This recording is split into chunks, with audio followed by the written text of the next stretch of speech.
I'm guessing they don't recognize the face when a grown man cry. The same look, they don't see the disguise, cause beneath the surface I'm swimming here trying to survive. The clock's ticking and the time's running. I'm still looking, trying to find something, and all this Henny got my mind running. How the fuck am I still here, B, when I'm sunning anybody that's near me? What's good, Mearabloggers? Today I've got on Providence's very own Cesar Luciano. Cesar, what's good, man? What's going on, bro? What's been going on with Cesar recently? I mean, I know you've been busy, but just maybe on the non-musical side, what you been doing recently? It's hard to say anything that's not going on musical in my life right now, but I mean, trying to keep my head above water and keep grinding, pushing forward. Yeah, for sure. Now musically, I know you dropped Catch Me If You Can at the bottom of last year. Can you just maybe talk about that project and the kind of reaction that you got from it? The project, I actually didn't plan to reach the level of success I guess I got for that project. I mean, I know it's I still have a long way to go, but I mean, I'm kind of really blessed with the way things have been going with that project so far. Entirely produced by my man Marv, in-house. And I don't know, I had fun making it, and I hope people had fun listening to it. Yeah, what was kind of the goal you were going with on that one? Because it sounded, there were those emotional tracks and some other types of things, but what was basically what the aim of it was? Alright, so in I think my first campaign that I actually started launching music was the Great Depression, and I felt that that mixtape was more on a sadder note, and it was almost too personal. So I wanted to recreate the same the feeling of believability and more of myself on a personal note, but keep it on a more upbeat type, so people of any genre, of any background can identify with it. So I mean that was the mode I was in when I was recording that. Right, and that was last year. This year I know you've been busy in the studio. What you got coming recently?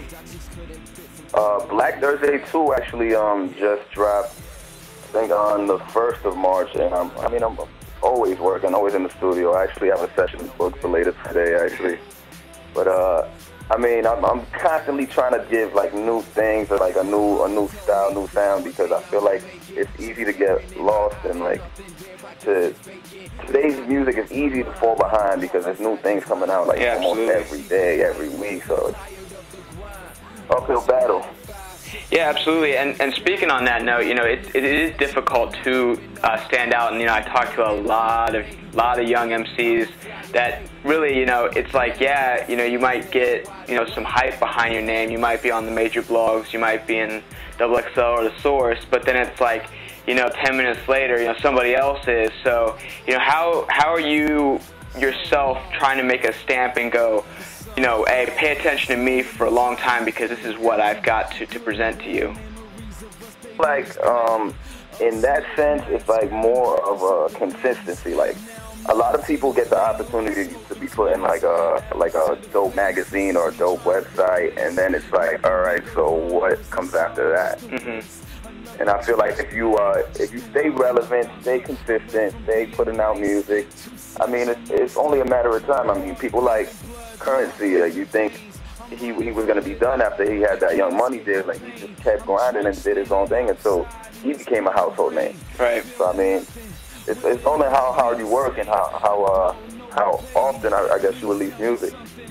Yeah, and do you think I don't know if you want to speak on it, but do you think it's fair? You're coming up during the technology age. The age of it's easier to be able to put your stuff out because you don't need to have a label behind you, or a lot of the necessary tools that they have to be able to put music out. But on the other hand, that gives a wider range of a lot of different people can also do it along with you.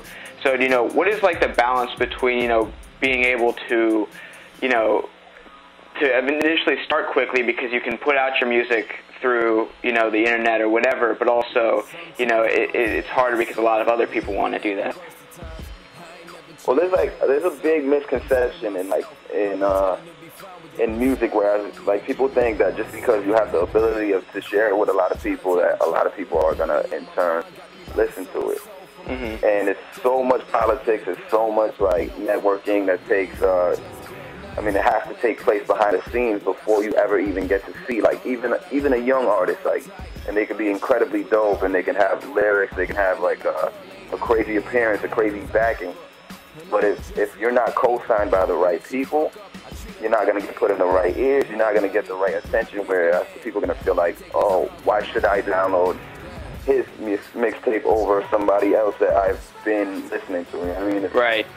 It's kind of hard to make yourself stand out in a way that people are going to actually put aside things that they've been already listening to or already, like, familiar with, and take a chance on a new artist. Because, I mean, it really is a gamble nowadays. I mean, there's as much good music as has been putting out, there's a lot of that bad stuff, you know? I'm not going to name any names, but with the good comes the bad. Yeah, for sure, and trust me, I've seen a lot of the bad, but, yeah, definitely. And also, you're from Rhode Island, which, hasn't been an area that's produced a whole lot of hip-hop headliners. So how are you making, being from Rhode Island, influence, how does that, influence your music making, if it does at all? I feel like if anything, it should give me more of a drive, because I want to be not necessarily the first person to do, the first person to do anything huge or the first person to get noticed by it, like anything. But I want to make it, like, well known that my state has a lot to provide in the hip hop genre, like the rap genre, even R&B. Like, there's a lot of places that get overlooked because it's like, I mean,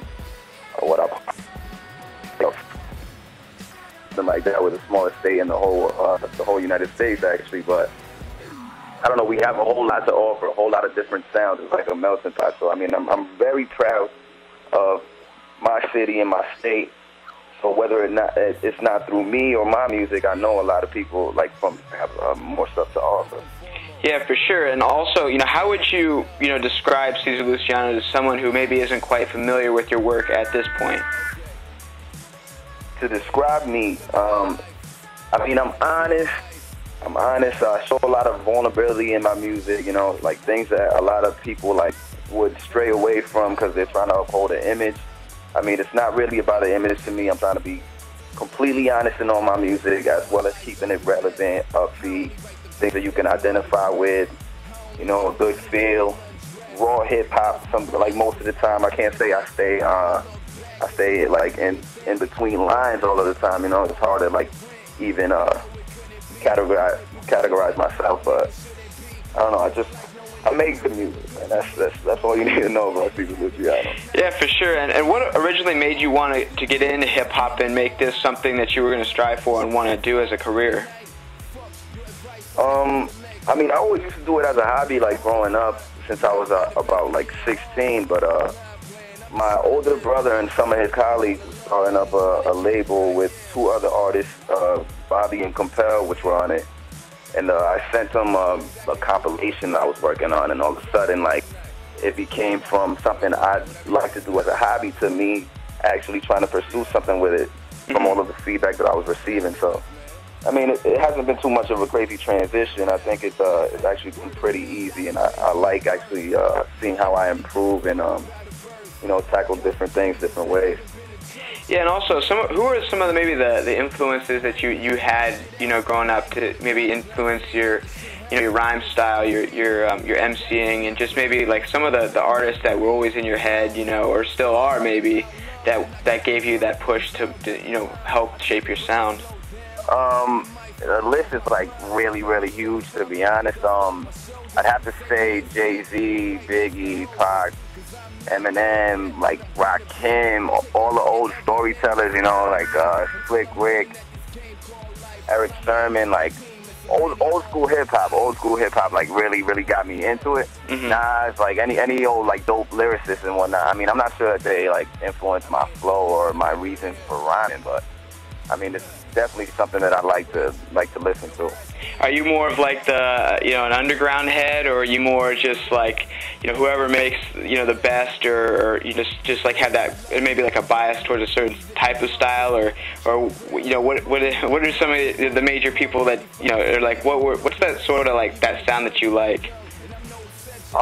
It's crazy because a lot of stuff that I listen to is nothing like the music that I make, and I think it's like, in order to be a dope artist, like you have to like broaden what you listen to and what you like.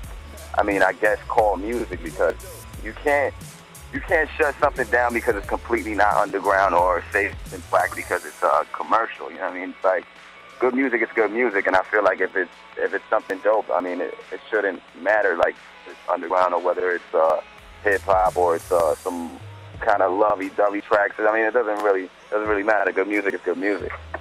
Yeah, for sure. Cesar Luciano, thanks for joining me today on the Mearablog Podcast. Go cop Black Thursday 2, and tell them how they can get at you.